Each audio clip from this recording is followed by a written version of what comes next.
नमस्कार दोस्तों, आप सभी का स्वागत है चार्ट मोजो के इस एपिसोड में। और हमने लास्ट ट्रेडिंग सेशन में एक इनसाइड बार बनते हुए देखा।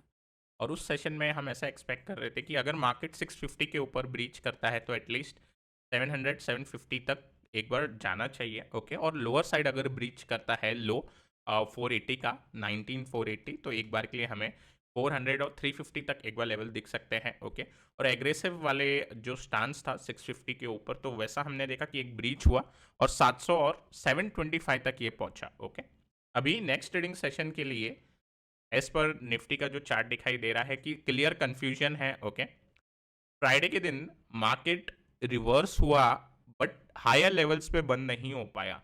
इसका मीनिंग है कि ऊपर के लेवल से हमें सेलिंग प्रेशर ज़रूर देखने मिला है। और क्योंकि 3 दिन की हॉलीडे थी इंडियन मार्केट के अंदर, तो हो सकता है कि किसी को position at the end of the day, लोग अधिकतर रिस्क को अवर्स करते हैं, इस वजह से वहाँ पे हमने देखा सेलिंग प्रेशर आते हुए दिखाई दिया। अभी जो न्यूज़ फ्लो आ रहे हैं अमेरिका से रिगार्डिंग गवर्नमेंट, वहाँ पे जो न्यूज़ फ्लो बना है उस हिसाब से डाउ हम देखेंगे कैसा रिएक्ट करेगा। ओके, तो डाउ फ्यूचर अगर मैं देख रहा हूँ तो ऑलमोस्ट थोड़ा बहुत नेगेटिव है।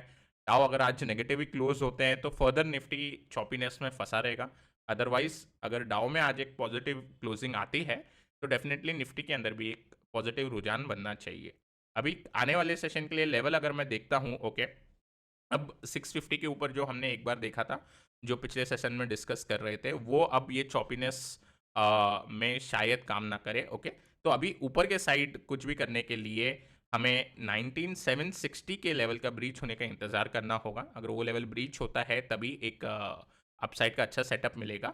और on the lower side 19480, basically अगर हम ये बिग रेड कैंडल की एक रेंज बना लेते हैं, अब जब भी मार्केट इस बड़ी रेड कैंडल की रेंज के जिस पार निकले उधर एक अपॉर्चुनिटी मिलेगी। ओके, 760 के ऊपर एटलीस्ट 19830 और 19900 का मैं एक बार एक्सपेक्ट करूंगा। और 19480 के नीचे 19400 और 350 एक्सपेक्ट करूंगा मैं एक बार। ओके, अब बैंक निफ्टी की ओर चलते हैं। बैंक निफ्टी अगर मैं देखता हूं तो डेफिनेटली होल्ड कर रहा है। निफ्टी आईटी उतना अच्छा परफॉर्म नहीं कर रहा। अगर हम निफ्टी आईटी के काउंटर देखते हैं, विप्रो, एचसीएल और बाकी सारे इन्फोसिस, सब में थोड़ा एक सेल ऑफ दिखाई देता है, खासकर नियर लास्ट एक्सपायरी के वीक में। अभी नया वीक स्टार्ट हुआ है, नया मंथ स्टार्ट हुआ है, लेट्स सी वहाँ पे कैसा रुझान आएगा। तो ओवरऑल मार्केट को देखते हुए अगेन एक न्यूट्रल सा ही व्यू बनाएंगे, एक अपसाइड एक डाउन साइड के हिसाब से चलना चाहिए। बैंक निफ्टी होल्ड कर रहा है, पीएसयू बैंक्स के अंदर स्ट्रेंथ है। ओके, और थोड़े बहुत प्राइवेट बैंक भी अभी नजर आ रहे हैं। PSU bank Nifty definitely hold करते हुए दिखाई दे रहा है। बैंक निफ्टी के अंदर जो इंपॉर्टेंट लेवल है 44,150 के नीचे जाता है तो 44 के, ओके, और 43,800 का लेवल दिखाई देना चाहिए। और ऊपर के साइड अब क्लियर एक रेजिस्टेंस निकल के दिखाई दे रहा है कि हमने देखा कि लास्ट 3-4 सेशन से एक लेवल हमें रेजिस्टेंस की तरह दिखाई दे रहा है। Okay, let me give you the exact level. तो आप देख सकते हैं यहाँ पे 44,765, तो उसको आप 44,800 ऐसा लेवल काउंट कीजिए। 44,800 इस लेवल के ऊपर जब भी ब्रीच करेगा तो हमें डेफिनेटली एक मूव दिखाई देगी टिल 45 के, और 45,250 इस हिसाब से एक बार प्ले आउट बन सकता है। अभी लास्ट 3 सेशन के अंदर 4 दिन में 3 बार इस लेवल के अराउंड से ये घुमा है, तो 44,800 इंपॉर्टेंट हो जाता है। ओके, नाउ इफ आई सी डाउ चार्ट, आप देख सकते हैं डाउ के अंदर एक हॉल्ट था। हॉल्ट के बाद अब ये हॉल्ट हैमर, इधर एक हैमर पैटर्न भी है अगर आप देख सकते हैं। बट ये हैमर पैटर्न का अब इफेक्टिवनेस कम होते जाएगा, क्योंकि ये हैमर बनने के बाद अगर इस ग्रीन कैंडल एक स्ट्रॉन्ग बंद होती, या at least half way of first candle बंद होती यहाँ पे, तो एक अच्छा हमें इंडिकेशन मिलता, या मॉर्निंग स्टार कुछ पैटर्न बनता। बट यहाँ पे अब क्लियरली दिखाई दे रहा है कि हैमर पैटर्न के बाद भी सेलिंग बन रही है डाउ के अंदर। तो आज अगर डाउ हमें क्लोजिंग दे देता है इस हैमर कैंडल के लो के नीचे, तो वापस से रुझान जो है वो नेगेटिव हो जाएगा। ठीक है, अभी इसका एक्सपेक्टेशन नहीं लगा सकते, देखते हैं ये डाउ फ्यूचर्स है, एक्चुअल वहाँ पे ट्रेडिंग होगी आज के सेशन में, तो क्या निकल के आता है। Okay, dollar index definitely strong है। इसके अंदर एक फिर से अपॉर्चुनिटी आया था एक बार, लग रहा था कि अब ये रिवर्स होगा, बट वहाँ पे एक पुल बैक आया और फिर से डॉलर इंडेक्स ऊपर चले गया। ओके, सो इसका मतलब ये है कि हायर हायर लो बनाता हुआ डॉलर इंडेक्स आपका ऊपर जा रहा है, एक भी प्रीवियस लो को टच नहीं किया। बाय द वे यहाँ से मैं कनेक्ट करूँ तो एक भी प्रीवियस जो swing low, major swing low बना है, उसके नीचे नहीं जा रहा है। इसका मतलब क्लियर अप ट्रेंड में चले गया है। अब डेफिनेटली नेगेटिव सिग्नल यहाँ से भी आ रहे हैं, और ब्रेंट एक साइडवेज में कंसोलिडेट हो रहा है अभी, तो वहाँ पे थोड़ा न्यूट्रल है अब। लेकिन जो रुझान निकल के आ रहा है, अगर डाउ नेगेटिव क्लोज होता है, डॉलर इंडेक्स फिर से 106.5 के ऊपर निकल जाता है, तो डेफिनेटली निफ्टी के ऊपर थोड़ा सेलिंग और हावी हो सकती है। और अब जो काउंटर को डिस्कस कर रहे थे हम, जो काउंटर को देख रहे थे, फार्मा अच्छा कर रहा है।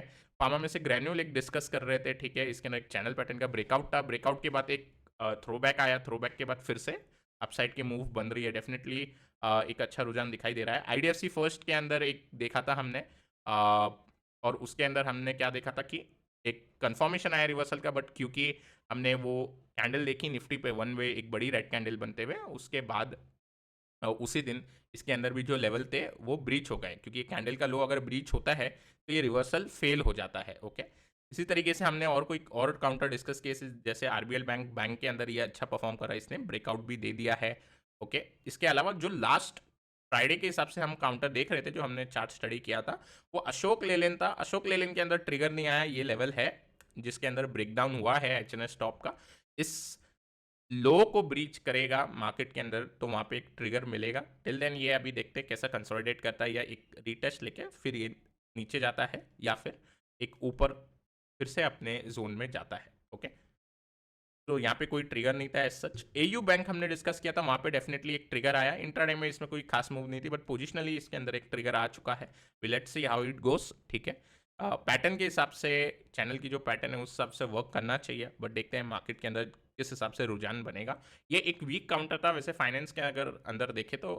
अगर हम बैंक निफ्टी की बात करें तो बैंक निफ्टी के सामने काफ़ी अंडर परफॉर्म कर रहा है एयू स्मॉल फाइनेंस का काउंटर, तो रिलेटिवली काफ़ी वीक है। देखते हैं आगे इसके अंदर कैसी पोजीशंस बनेंगी मार्केट के अंदर आने वाले सेशन के लिए। डालमिया भारत मेरे को एक काउंटर अच्छा दिखाई दे रहा है। अगर आप इसका चार्ट स्मॉलर टाइम फ्रेम पे देखेंगे, लेट्स से अभी डेली के अंदर आपको समझ जाना चाहिए कि एक एच कंटिन्यूएशन पैटर्न बन रहा है। ओके, लाइक दिस, इसकी जो नेकलाइन निकल के आएगी वो इस तरीके से यहाँ पे निकल के आएगी।